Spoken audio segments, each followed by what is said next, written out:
皆様こんにちは。神戸街中散歩高谷でございます。私は今現在 JR の須磨駅の北側に来ております。で、今回のテーマといたしまして、神戸に存在する、細長い公園はどれぐらい細長いのかということでね、行ってみようということで調べてみました。今回はまず須磨海浜公園をゆっくりと歩いて見ていきたいと思います。でね、今回の須磨海浜公園のね、一番近い駅はまだ別にあるんですが、こちらのね、JR 須磨駅の方がね、何かと楽なので、こちらの方にやってまいりました。それでは須磨海浜公園を歩いてみましょうかね。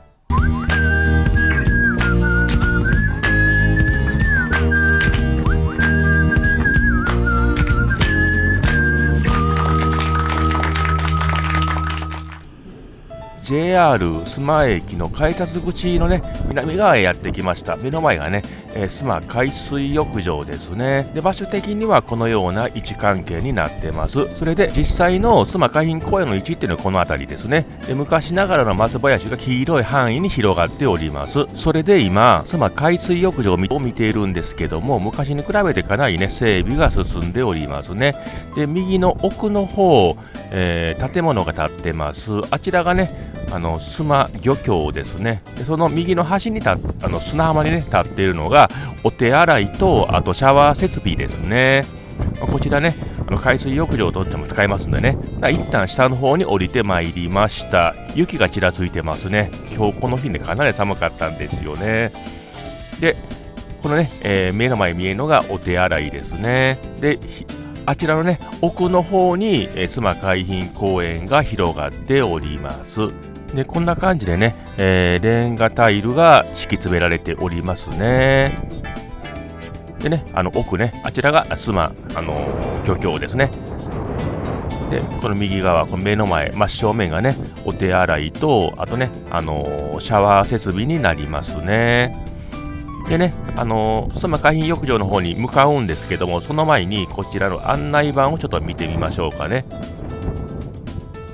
こちらがね、ここの須磨海浜公園と須磨海水浴場の案内の看板になります。はい、それでは前に進んでいきたいと思います。でね、左目の前に見えてるのが JR の須磨駅ですね。今ね、普通列車が出発していっておりますね。で、これね、砂浜にこういうね、レンガタイルが引いてある通路というのがありますんでね、引くの大変だったでしょうね、これね。で、一応ね、夜はここのね、両脇にポールのようなものが立ってるんですが、こちらがね、光りますんで、安心して海岸沿いをね、歩くことはできますね。で、この左が JR の須磨駅ですね。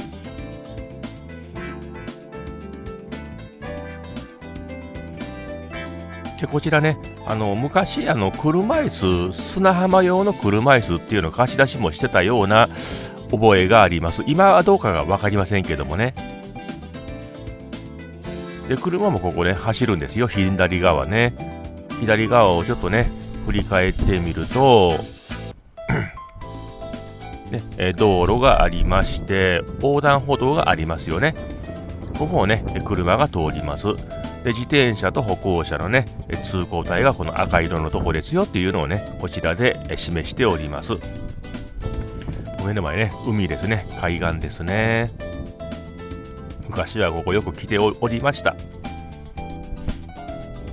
で、これね、砂浜はね、かなり歩きにくいです。ビーチサンダルじゃないとね。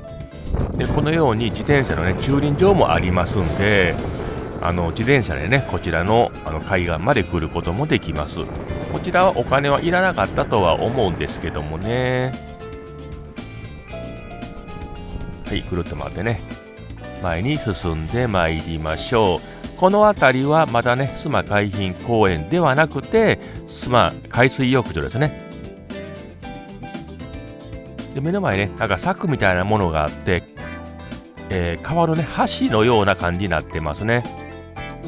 はい、こちらが橋なんですが、橋を渡ったところから、須磨海浜公園という風になっておりますね。でね、公園に入りましたらこのようにね、海岸のところに、ベンチとかね置いてあってゆっくりくつろげるようになってますね。で左側にはね、芝生がね引き詰められておりまして、海岸とかね歩きにくい場合は芝生を歩いてもいいのかなと思います。でこの日はね風がすごく、きつくてですね、で寒くて雪が舞い散ってね、もう撮影しながらガタガタね震えてました。でこのね須磨海岸の砂もねどっかから確か持ってきてるはずです。どうしてもね砂がねなくなってしまいますんでね。昔は山からね砂が降りてきてたんですけども、山の方がねもう整備されちゃって砂がね海岸の方に来なくなっちゃったんで、どんどんね海岸の砂がね減っていってます。で左じゃなかった、真正面ね赤い建物のようなものが見えてくると思います。でこちらがねちょっとした広場ですね。風がきついんでね、音を小さくしてもこれだけ音になっちゃうんですよね。でベンチとちょっとしたね屋根みたいなものがありましてね、左側があちらがお手洗いですね。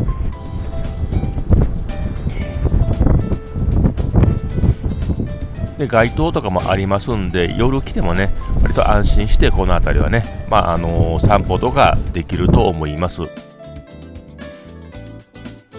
でこちらもね、ベンチと街灯がありますね。で真正面赤い建物ありますよね。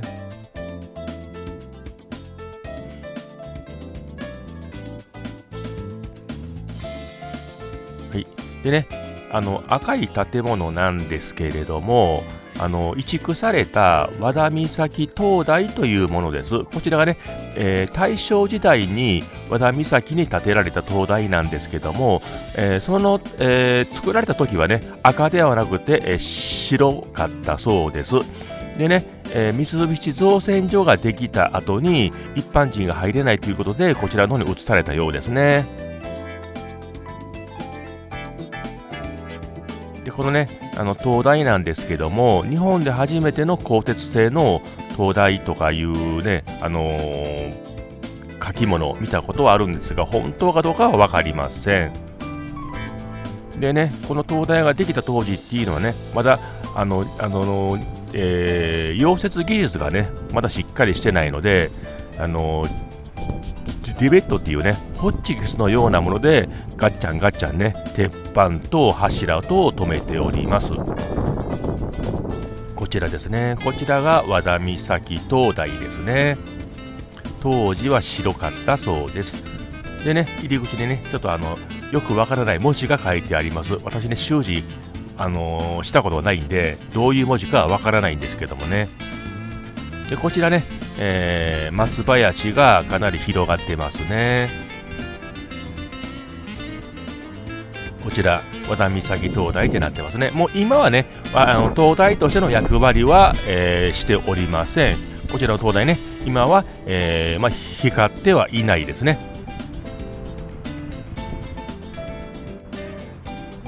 でね、この辺の松林もね、私が子供の頃もう4、50年ぐらい前もねこのような感じでありましたね。ただこんな感じでね整備はされてなかったですけどもね、目の前はちょっとね人がいたんでちょっと海岸の方に出ましょうか。で海岸もねコンクリートでこのように固められてねかなり歩きやすいです。でこういうね、レンガタイルのようなものがね引き詰められまして、今はもう本当に歩きやすくなってますね。でここにもね、東屋のようなね感じの、休憩設備がありますね。で右側がねぐるっとね円形のベンチがありましてね、こちらにもねちょっとしたねベンチがありますね。でこの左側ね、レッドロブスターと書いてありまして、ロブスターというからねエビですかね。エビかなんかのレストランですかね。なんせね、この辺り観光地なんでね、結構高いんでね、あまり入らないんですよね。で、目の前なんかね、石碑みたいなのがありまして、何が書いてあるのかね、私全く読めませんでした。ごめんなさい。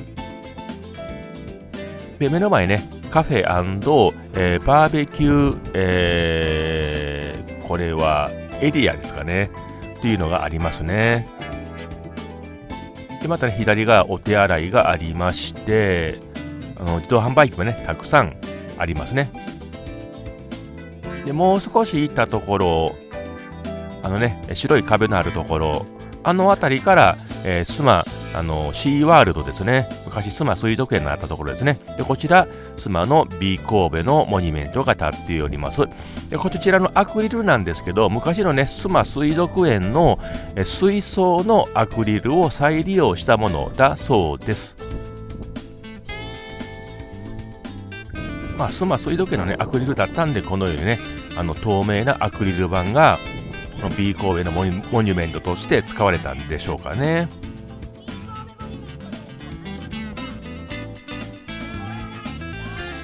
近くのね小学生がね喋った説明をね、この下のスピーカーからずっと、流れております。 B 神戸、これね夜になったらね B 神戸の後ろのねトライトが照らしますね。 B 神戸自体が光っているようにね、見えててすごくね綺麗なんですよ。昔のね B 神戸の、ところね、私も出してますんで、もし気になる方は B 神戸のね、このスマの B 神戸のモニュメントの動画の方を参照してください。またよかったらね、概要欄の方にこちらのね B 神戸のモニュメントのリンクの方は貼っておくようにいたします。で、この奥の方を見るとね、カーフェリーであるとか貨物船とかね、明石海峡を通っていくような船がね、本当によくね見えますよね。今日も風は強いんですが、雲はそんなに流れてないですね。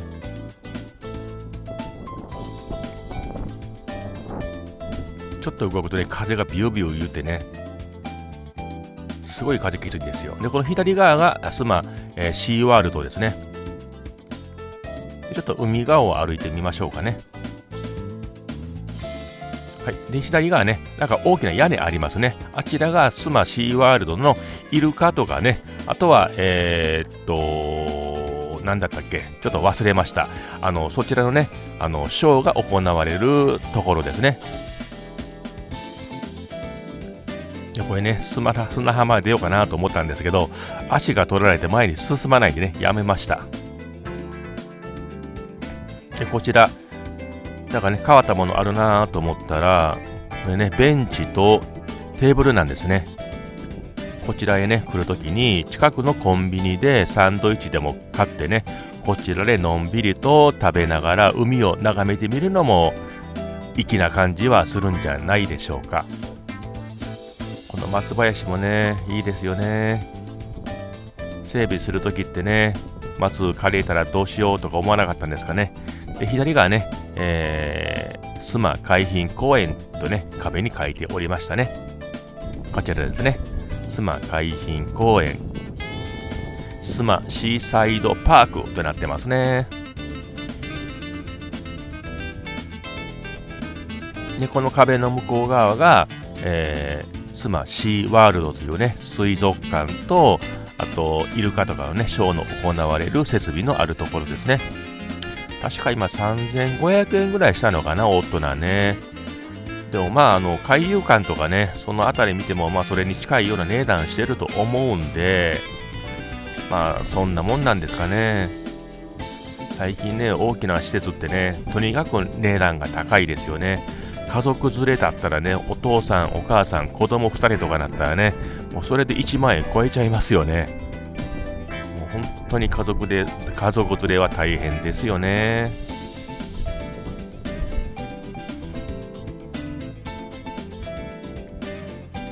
で、壁の近くはね、白い玉砂利が引いてますね。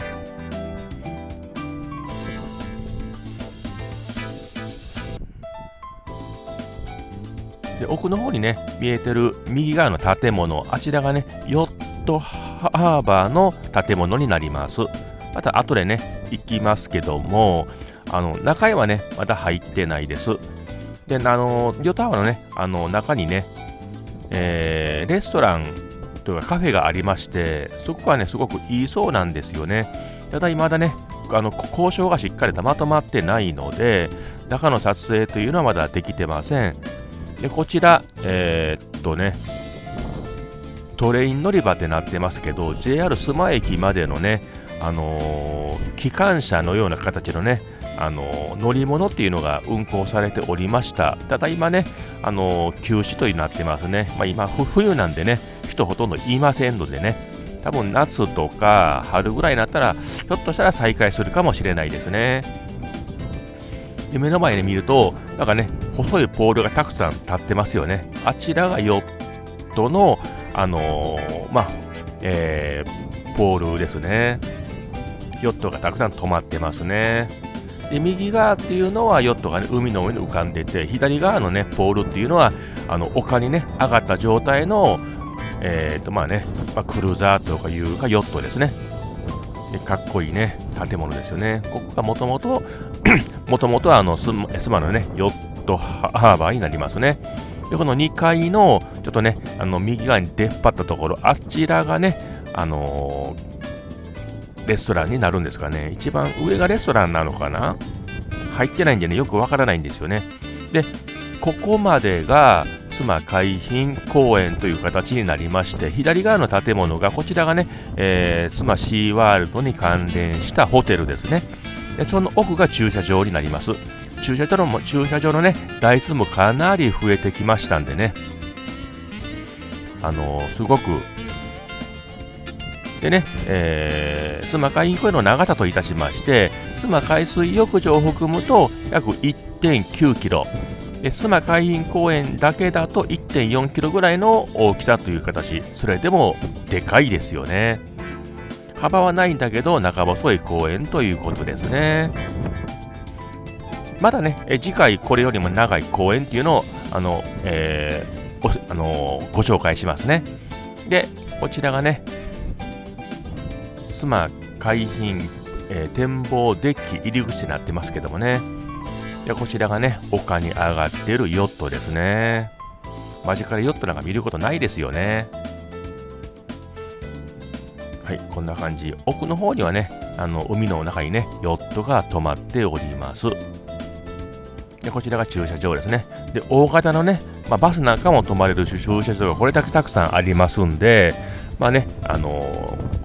シーズンになるとかなり混み合うということがこれで分かっていただけると思います。はい、でねこの左側が先ほど紹介しましたグッドビーチクラブというねレストランとカフェになりますね。こちらね地元のね、美味しいパンが食べ放題というねそういうランチもありますんで、できたらね紹介したいんで今ね、交渉の方をね進めていこうと思っております。